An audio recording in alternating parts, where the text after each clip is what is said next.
Hola, ¿qué tal? Bienvenidas, bienvenidos a esta segunda sesión del módulo 3 del curso en línea de la desafección política al compromiso cívico. En esta ocasión nos centraremos en la participación política y electoral.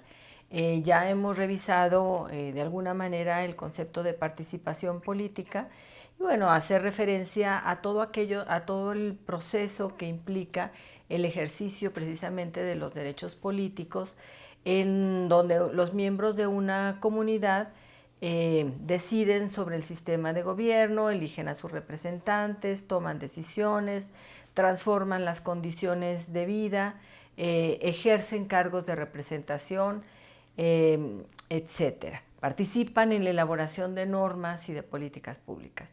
Esa es la participación política. Una parte importante de la participación política es la participación electoral.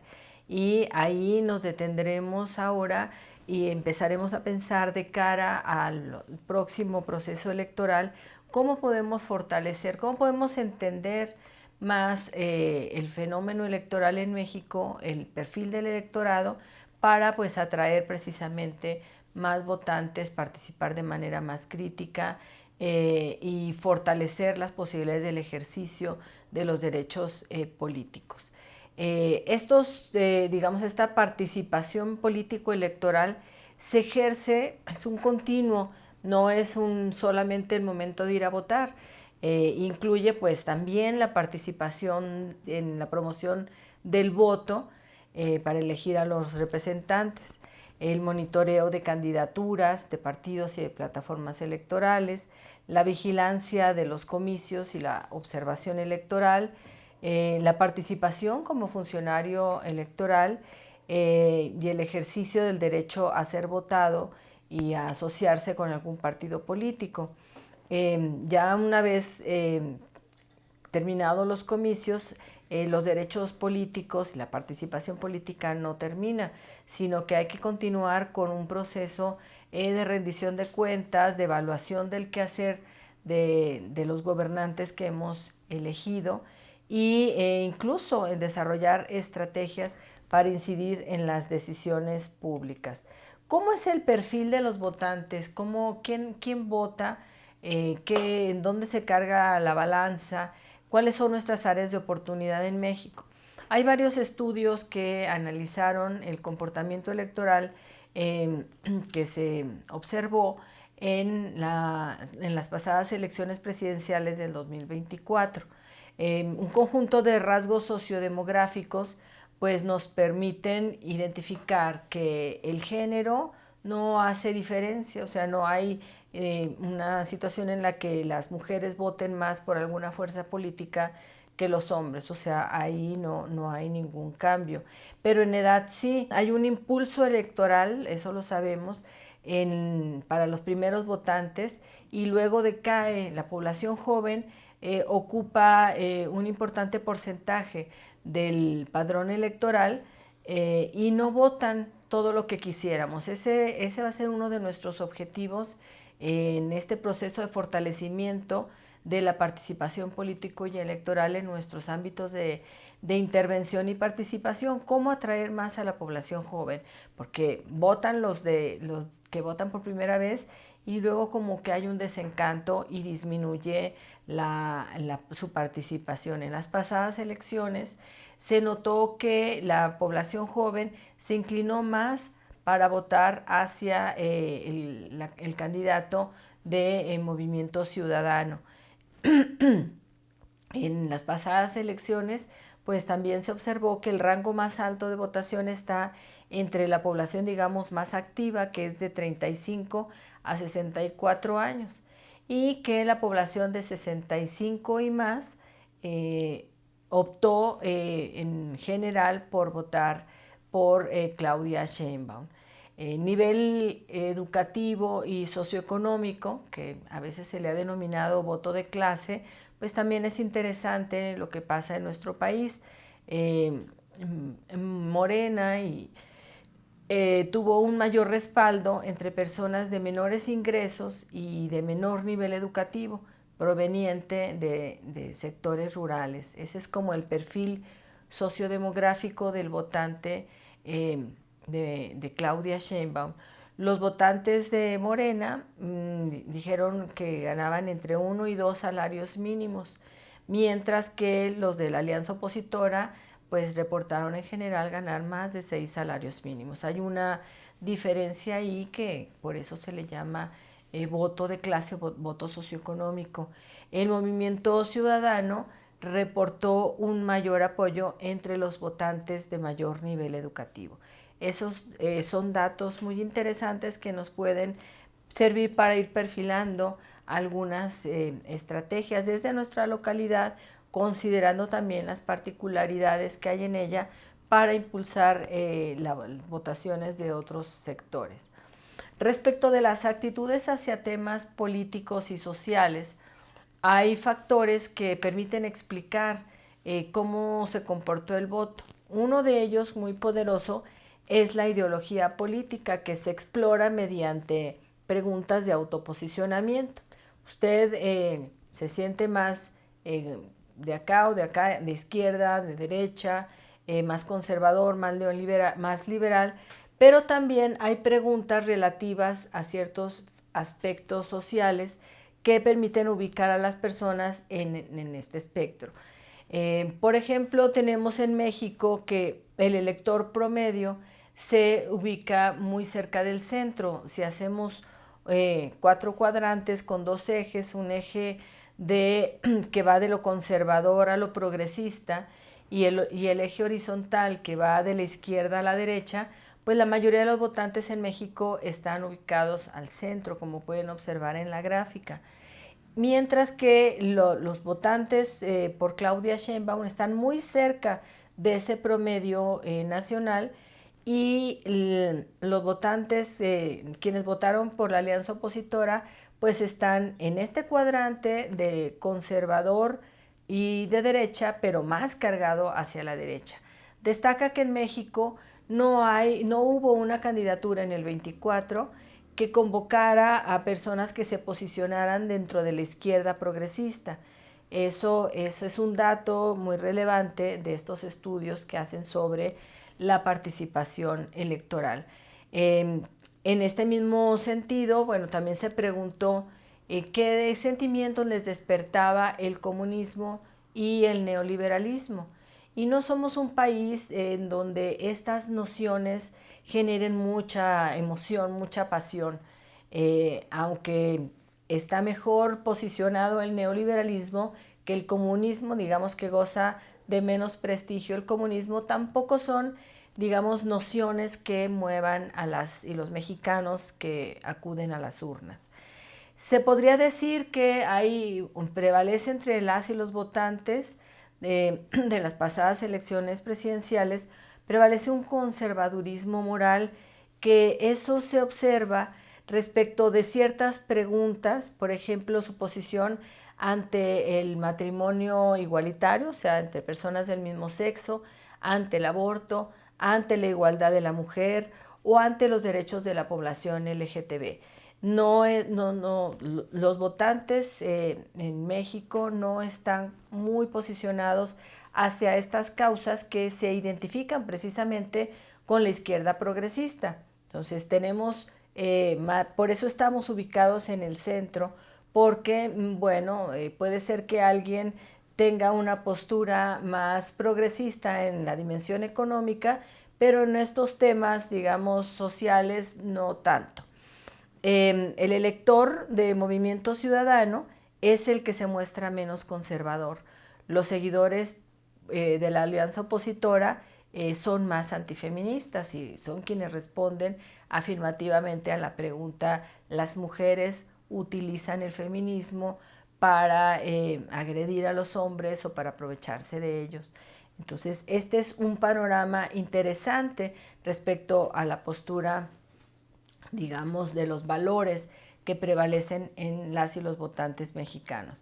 En este mismo campo, pues tenemos que los electores de Claudia Sheinbaum tienen menos actitudes antiinmigrantes. Esto es un tema importante en nuestro país con el crecimiento de la migración extranjera y es como un punto clave para ir fortaleciendo también una ciudadanía incluyente. Sobre la delincuencia, en general el electorado tiende a preferir opciones de mano dura para acabar con la delincuencia, aunque los votantes de Claudia Sheinbaum tienen, digamos, tuvieron posturas más proclives hacia la educación, la reinserción social, el trabajo, atender las causas, como una forma de combatir la delincuencia. Este es un claro ejemplo de una continuidad de política respecto del sexenio anterior. Según estos estudios postelectorales, la ciudadanía dice que se informa respecto de las campañas, de las plataformas electorales, digamos, de todas las propuestas de las candidaturas, principalmente a través de la televisión. Esto es muy claro en quienes optaron por elegir a Xochitl Gálvez y a Álvarez Maínez. Aumentó el uso de las redes sociales y particularmente esto sí es muy significativo, quienes son adeptos al movimiento ciudadano reportan un mayor uso de las redes sociodigitales y sabemos que pues son personas jóvenes. Entonces ahí ya hay un vínculo interesante en cómo atraer a las y los jóvenes al ejercicio del voto.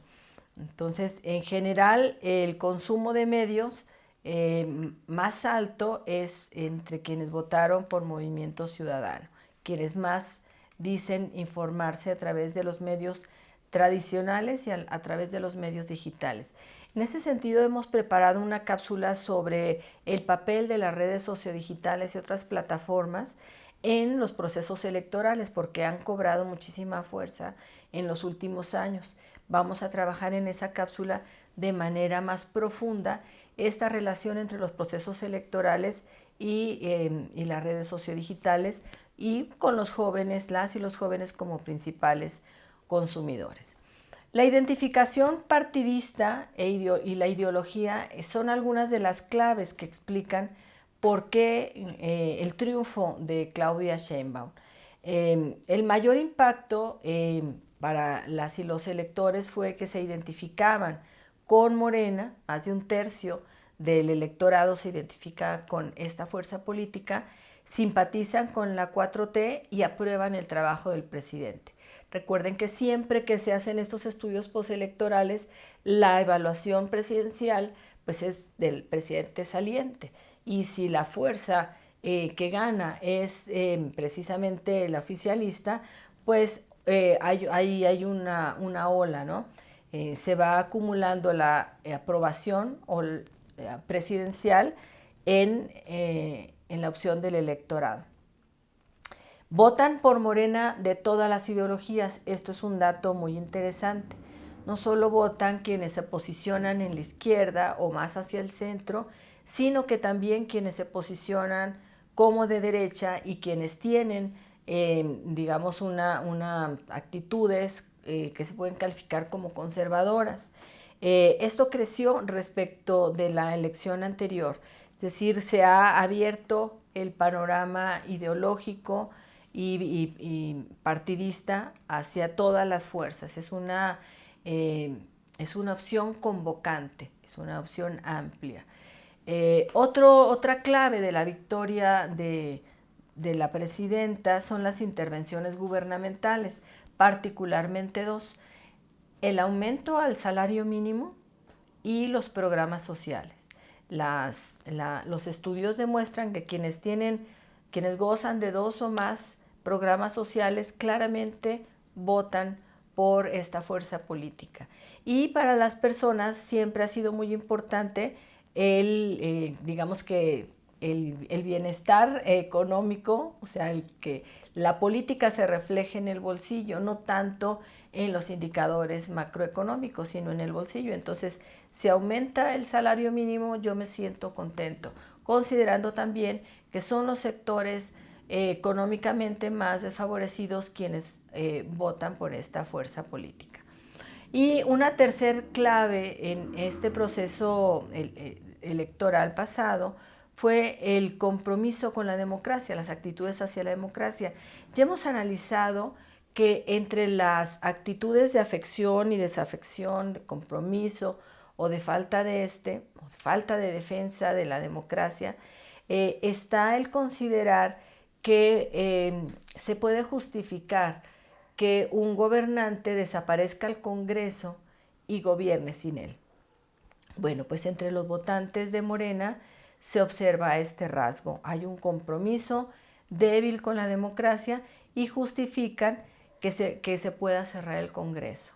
Este es como el perfil general nacional de los electores. Hay en la página del INE una herramienta muy interesante para hacer un análisis específico que ustedes pueden hacer en sus localidades. Ese material pues está disponible en la página del INE y lo hemos vinculado desde nuestra plataforma. Pensando en el voto joven como un desafío para incrementarlo en las próximas elecciones. ¿Qué ha pasado con las y los jóvenes? Se han identificado en los 3 últimos procesos electorales 2 detonantes del voto joven. En el 2012, el movimiento Yo Soy 132 se logró conectar con los jóvenes universitarios. Ustedes recordarán este grito de indignación, esta forma de hacer evidente que la concentración de la información con un discurso unilateral, homogéneo, pues como que irrumpió en la escena política, en la escena de la comunicación política, a través de este hashtag. Y obviamente aquí volvemos a ligar a los jóvenes con las redes sociales, con el ciberactivismo que se proyecta hacia las calles, porque las y los jóvenes que se sintieron convocados por el movimiento Yo Soy 132, pues llevaron pues esa protesta, sus posiciones hacia movilizaciones, manifestaciones, debates, etc. En el 2018 se puede hablar de el voto como forma de protesta, porque aquí el detonante del voto joven fue Ayotzinapa. Los jóvenes se vincularon con esa tragedia, con el descontento, con el sentirse otra vez como un sujeto social que se vulnerabiliza por la acción del Estado, que es agredido por el Estado. Estas manifestaciones multitudinarias en donde se decía fue el Estado, y entonces hubo un voto de descontento, un voto de protesta o de castigo, ¿no? Pero en el 2014 ya no hubo un detonante similar. No tienen que ser, todos los detonantes no tienen que ser alguna tragedia, pero sí podemos pensar por qué no votan las juventudes y cómo podemos impulsar el voto joven, que puede ser un voto más crítico, un voto más a largo plazo, un voto menos vinculado con los programas sociales y con los beneficios que dé el gobierno. Pues lo que sabemos de por qué no votan las juventudes es que las campañas no logran conectar con esta población, que los partidos políticos no han atendido sus necesidades, que en muchos casos se reduce la agenda juvenil a la distribución de becas, y que las candidaturas no presentan una estrategia integral con enfoque de juventudes. Ya hemos analizado lo que significa el enfoque de juventudes y cómo podemos incluirlo en nuestros procesos de promoción de la participación política y electoral para que las juventudes se sientan escuchadas, se animen a generar debates, se animen a participar también ejerciendo su derecho a ser votado, se animen a participar como observadoras y observadores electorales, que precisamente serán o como funcionarios de casilla, que serán estos algunos de los temas que veremos en la próxima sesión. En esta sesión nos concentraremos pues en entender al electorado, en proyectar nuevas formas, estrategias, herramientas para atraer al voto joven, a las mujeres, para fortalecer el uso de las redes sociodigitales y de otros recursos para lograr una comunicación política más plural, más clara y en doble vía.